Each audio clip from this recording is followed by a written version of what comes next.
드라마 핑가입니다. 빈센조가 최종회까지 3일을 남겨두고 있는데요.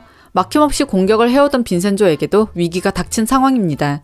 경호원까지 붙여두고 자신의 엄마를 보호해오던 빈센조는 설마 엄마에게 바벨이 공격을 해올 거라고 예상하지는 못했던 것 같습니다.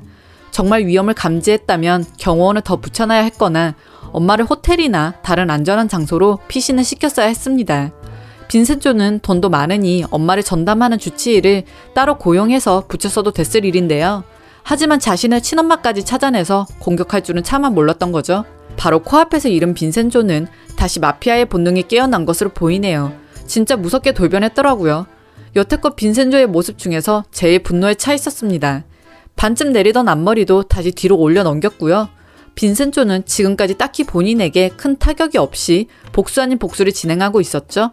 애초에 빈센조에게는 지하에 있는 금을 꺼내기 위해 방해되는 요인인 바벨을 제거하는 게 목적이었습니다. 자신과 함께하던 홍유찬의 억울한 죽음을 위해 도와주는 개념이 컸던 거죠. 하지만 이제 빈센조는 지하에 있는 금이 아닌 오로지 자신과 짓게 된 복수를 위해 움직이게 된 상황입니다. 장준우는 자신의 기분과 목적 말고는 타인에 대한 감정이 없는 포악한 사이코패스죠. 따라서 바벨을 박살내거나 오직 장준우 본인 자체를 제거하는 방법 말고는 장준우에게 복수할 게 아무것도 없는 상황인데요. 자신의 목적을 위해 부모나 형제까지 죽일 수 있는 인간에게는 빼앗을 수 있는 게 많지 않습니다.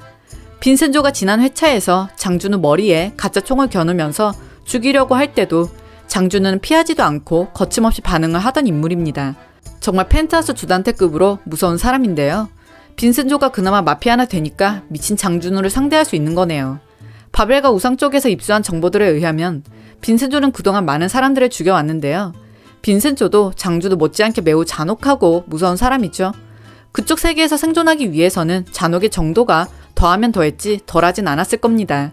그간의 활동들을 살펴보니 그 대상들이 악랄하고 정말 제거당해야 하는 존재이긴 합니다만 빈센조는 사람들을 많이 해치고 살아왔습니다.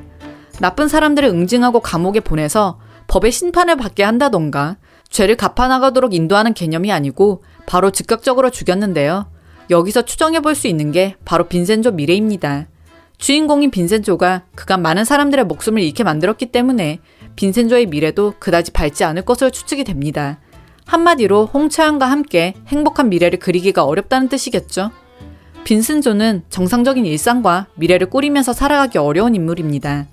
빈센조가 입양된 집안의 특성, 본인이 이태리에서 자라온 환경, 마피아라 그럴 수밖에 없는 입장이었다 할지라도 말입니다. 빈센조는 한국에 와서도 악의 무리에 대해서 목숨을 제거하는 방법으로 동일하게 응징을 해왔기 때문에 앞으로 평범하게 살아가긴 어렵다고 볼 수 있겠네요. 따라서 빈센조의 마지막은 결국 죽음이 될 수밖에 없겠습니다. 아무리 악을 처단하기 위해서다 할지라도 빈센조는 신이 아닌 인간의 자격으로는 해서 안 되는 살생을 저지르며 왔기 때문입니다. 빈센조가 속전속결로 시원한 사이다도 마시면서 지금까지 걸어왔지만 결말은 홍차연과 함께 해피엔딩이 어려울 것이라 추측이 되네요. 빈센조가 결국 죽음을 맞이하게 될 확률이 높겠습니다. 드라마 핑가를 재밌게 보셨다면 구독과 좋아요 부탁드릴게요.